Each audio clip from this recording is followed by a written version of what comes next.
So భాష్యం ప్రవీణ్ నుండి గట్టి పోటీ ఉంటుంది అని మీరేం అనుకోవట్లేదు అయితే? నేనేం అనుకోవట్లేదు, ఎవరైనా ఒకటేం చెబుతున్నా కదా, అవతల ఎవరైనా క్యాండిడేటు నా అభివృద్ధి నా నిజాయితీ మీద బలాదూరు.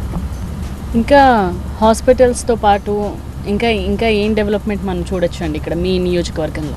పొలాలు ఆన్లైన్ అవ్వాలంటే గతంలో 1 లక్ష రూపాయలు తీసుకునేవాళ్ళు ఎకరానికి. ఇక్కడ జన్మభూమి కమిటీలు, ఆ ఊరు లీడరు, ఆ మండలం లీడరు ఇలా ఉండేది. దాన్ని అనేది లేకుండా చేసి ఎవరైనా రైతు వెళ్తే ఆన్లైన్ ఎక్కించే విధంగా ఎంఆర్ఓకి ఇన్స్ట్రక్షన్స్ ఇచ్చి ఫ్రీగా చేయించే ఏర్పాటు చేశాను. ఇది కూడా ఒక స్కూల్ అమ్మ. అవునా? ఈ రైట్ సైడ్ది 1950 నాటి స్కూల్ ఇది. ఈ స్కూల్కి కూడా దాదాపు 78 లక్షల రూపాయలు ఈ స్కూల్కి రిపేర్కి ఇచ్చింది సుమారు. చూడు ఎలా ఉందో. నెక్స్ట్ ఇరిగేషన్ తీసుకొస్తే ఈ ప్రాంతం సస్యశ్యామలం అయిపోయింది. వాళ్ళకి పంటలు పండుతాయి, రైతు కూలీలకి పని ఉంటుంది ఎప్పుడు కూడా. అదొక్కటే నా కోరిక కూడా. నేను రైతు కుటుంబం నుంచి వచ్చాను, నాకు అది చెయ్యాలనే ఒక తపన ఉంది. ఇది రాజధాని ఎఫెక్ట్ ఈ గ్రామాల మీద ఎంత మేరకు ఉందండి?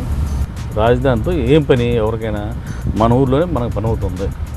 సచివాలయ వ్యవస్థ వచ్చిన తర్వాత మన ఊర్లోనే మనకు పని అవుతుంది. అసలు కలెక్టర్ ఆఫీస్తో కూడా పెద్దగా పని లేదు, వాస్తవంగా చెబుతున్నాను. మండల ఆఫీస్తో కూడా పని లేదు. మన ఊర్లోనే అన్ని పనులు అవుతున్నాయి.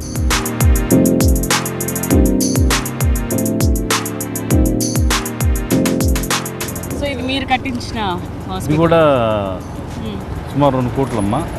ఇదే మొన్న 1.5 బ్యాకే ఇది ప్రారంభోత్సవం అయింది.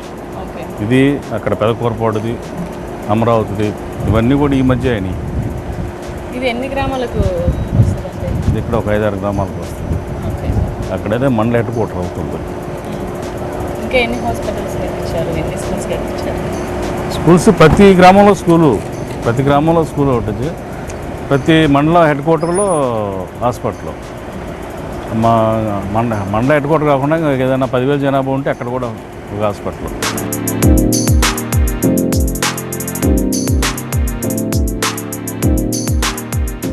మీ నియోజకవర్గంలో మీరు చేసిన అభివృద్ధి అయితే చూపిస్తున్నారు. రాష్ట్రంలో పరిస్థితి ఏంటంటే రాష్ట్రం అంతా ఎలా ఉంది? కూటమి ఖచ్చితంగా అధికారంలోకి వస్తుంది అని వాళ్ళు చెప్పుకుంటున్నారు, వాళ్ళు చెప్తూ ఉన్నారు. ప్రచారంలో కూడా వాళ్ళు అదే రేంజ్లో దూసుకెళ్తున్నారు. కూటమి ఏం చేశారని చెప్పి సక్సెస్ అవ్వాలి. ప్రత్యేక హోదా ఇస్తామని వచ్చారు, ఇవ్వలేదు. ప్రత్యేక రైల్వే జోన్ ఇస్తామన్నారు, ఇవ్వలేదు. మరి అట్లాగే స్టీల్ ప్లాంటు ప్రైవేటీకరణ గవర్నమెంట్కి ఇస్తామని అది చేయలేదు. మళ్ళా కూటమి కలిశారు, ఇప్పుడు కలిశారు. చంద్రబాబు దేనికి కలిసినట్టు చెప్పాలి కదా. కూటమి పొత్తు అనేది ఏదో ఒక పాయింట్ మీద కలుస్తారు. ఇది లబ్ధి పొందిద్దంటే కలుస్తారు. ప్రత్యేక హోదా ఇస్తామని కలుస్తున్నావా, లేకపోతే రైల్వే జోన్ ఇస్తారని చెప్పారా కలవటానికి? నీకు ఏది హామీ ఇవ్వలేదు కదా. నువ్వు దేనికి కలిసినట్టు? దానికోసమే కదా నువ్వు విడిపోయింది, ప్రత్యేక హోదా కోసమే కదా 2019లో విడిపోయింది. మరి ఇప్పుడు ఎందుకు గెలిచినట్టు? అంటే రాక్షస పాలన పోవాలంటే, లేదా అరాచక పాలన పోవాలి, ఈ దోపిడీలు దౌర్జన్యాలు ఎక్కువైపోయి ఇవన్నీ పోయి అభివృద్ధి జరగాలంటే మాతోనే సాధ్యం అని వాళ్ళు గట్టిగా చెప్తున్నారు. మీరు ఏం చేశారో చెప్పమంటున్నాం కదా. నేను ఇప్పుడు మీరు ఏం చేశారో చెప్పండి. రాజధాని కట్టారా? కొన్ని గ్రామాల్లో ఏమైనా చేశారా? పట్టణాల్లో ఏమైనా చేశారా? రోడ్లు వేసారా? పోనీ చెప్పండి. రోడ్లు ఎత్తి మేము ఎందుకు వేయాల్సి వచ్చింది రోడ్లన్నీ? సో వైసీపీ మేనిఫెస్టో మీద కార్యకర్తలు ఏమంటున్నారు? ప్రజల్లో మీరు ఎలా తీసుకెళ్తున్నారు? ఆయన లాస్ట్ మేనిఫెస్టో అయినప్పుడు అందరూ ఎగతాళి చేశారు. ఇది ఎట చేస్తాడు, నవరత్నాలని వాళ్ళందరూ ఎట సాధ్యమైంది అన్నాడు. కరోనా వచ్చి ప్రపంచం మొత్తం కూడా అల్లకొల్లాలు అయిపోయింది, నీకు తెలుసు కదమ్మా. అలాంటి పరిస్థితుల్లో కూడా ఆయన ఇచ్చాడు. ఎలా ఇచ్చాడు?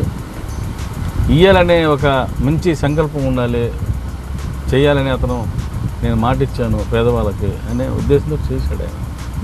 నువ్వు మన మధ్యలో ఎత్తేసావు, రుణమాఫీ అని చెప్పించావు, జనాలను మోసం చేసావుగా, నువ్వు వీలైపోయావుగా.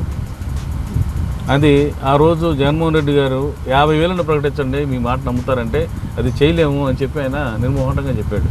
అది చేయలేము అన్నాడు, ఒకటే మాట. ఆయన చెప్పిందే జరిగిందిగా. ఆయన చెప్పిందే చంద్రబాబు నాయుడు చేయలేకపోయాడుగా. ఇప్పుడైనా అదే పరిస్థితి. ఇప్పుడు కూడా మేము కూడా అదే అనుకుంటున్నాం. 50,000 ప్రకటిస్తే బాగుండేదని మేము కూడా అనుకున్నాం రైతులకి. కానీ అది సాధ్యపడదు. ఇప్పుడు ప్రతి రైతుకి ఇస్తున్నాడు ఆయన. లాజిక్ ఏంటంటే ప్రతి రైతుకి డబ్బులు ఇస్తున్నాడు. ఇప్పుడు 60 ఎకరం ఉన్న రైతుకు కూడా డబ్బులు వస్తున్నాయి.